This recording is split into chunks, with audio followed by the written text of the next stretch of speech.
बनवण्याचं कारण म्हणजे काल मी वाल्मिक कराडच्या एन्काउंटर बद्दल खूप काही चॅनेलला मुलाखत दिली आणि माझं मत मांडलं.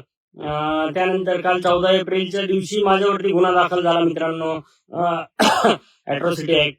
तर जे कोणी फिर्यादी आहेत, गजानन कांडकर काहीतरी फिर्यादी आहेत शिवाजीनगर बीडचेच, तर त्यांची पहिल्यांदा तर माफी मागतो. त्यांच्या भावना दुखावल्या असतील त्यांच्या समाजाच्या, तर मी ते बोलण्याच्या ओघात बोललो असेल, ते अजून बघितला नाही मी व्हिडिओ कुठं बोललोय ते, आणि जाणीवपूर्वक किंवा उद्देशपूर्वक मी बोललो नाही मित्रांनो. आणि काल मी इंटरव्ह्यू देताना खूप चॅनलला सांगितलं की काय म्हणतात त्याला, टाकाला जाऊन गाडगाला पोहण्याचा प्रयत्न केला, परंतु मित्रांनो एन्काउंटर कुणी करण्याचा प्रयत्न केला आणि कुणी केला स्पष्ट सांगतो. आज असाही गुन्हा दाखल झालाय, ते धनंजय मुंडेंनाच नको होते वाल्मिक कराड, कारण त्यांची काही अंडी पिल्ली ते बाहेर काढणार होते आणि त्यांचा संबंध आला असता 302 मध्ये आणि आज ते आरोपी झाले असते, किंवा होणारी नाही कदाचित.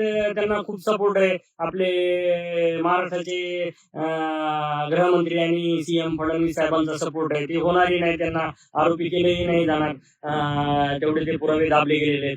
तर मित्रांनो, कालच्या व्हिडिओ नंतर हा माझा व्हिडिओ आहे आणि आता मी महाराष्ट्र पोलिसांना ओपन चॅलेंज देतो की त्यांनी मला पकडून दाखवा. मित्रांनो, मी सायबरमध्ये काम केलेलं आहे आणि 20 वर्ष पोलीस डिपार्टमेंटमध्ये काम केलेलं आहे. तर किती टीम पाठवू द्या, 3 नाही 4 नाही 10 टीम पाठवू द्या, मी भेटणार नाही. मी रोज 2 गाड्या चेंज करतो, इथून पुढे 2 कार, 2 मोबाईल, 2 IMEI सगळे चेंज करणार, 2 स्टेट बदलणार इथून पुढे. तर मित्रांनो, मला पकडून दाखवायचा प्रयत्न या गव्हर्नमेंटने करायचा आणि मग बघायचं. त्याच्या अगोदर मी खऱ्या मार्गाने आणि न्यायाच्या मार्गाने जाणार आहे. माझा अँटी बिल म्हणजे अटकपूर्व जामीन मी आजच मांडणार आहे कोर्टामध्ये. वकिलांना बोललोय मी या विषयावरती. काही वकिलांचे फोन नंबर असतील तर तुम्ही मला इंस्टाला आणि माझ्या फेसबुकला माझा Ranjit Reddy PSI Insta ID आहे त्याला, आणि फेसबुक PSI रणजित कासले त्याला. मला वकिलांचे नंबर तुम्ही चांगल्या वकिलांचे जे की मला औरंगाबाद हायकोर्ट आणि बीडचे